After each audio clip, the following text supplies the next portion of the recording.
What did you feel while that was happening? We've all seen, again, these dramatic photos of that evacuation. It was remarkable that they were able to do what they did, but it was the end of the war. The final American withdrawal from Vietnam. It was the end of the war. And I'm part of a generation who was defined by Vietnam. I started college in 1968. I protested the war for the 4 years I was there. I went to Saigon. It's where the rest of my life began. And then there I was on the last day. I was one of the youngest reporters there. And as the chopper lifted up from Saigon, we were holding hands. And we were silent.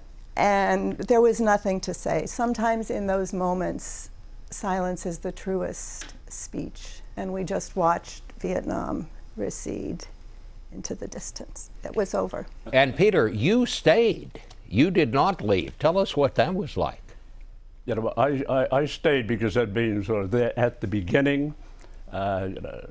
Several of my friends had been killed covering the war, and I had grown to believe, along with my colleagues, that our audiences, the American public, the world, needed sort of the kind of first-hand description of what was going on as we'd been trying to give throughout the whole war. So I must say that I was intellectually ready for it.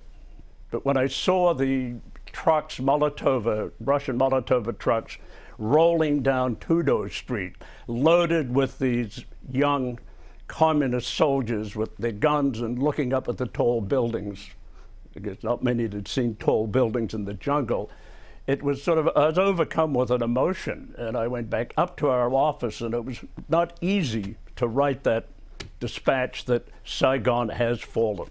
I think one of the remarkable things about the evacuation, it struck me at the time, and I still think of it now, is that it was so peaceful. They never turned on us, the South Vietnamese, as we were clearly fleeing and abandoning them. It was a superb military operation.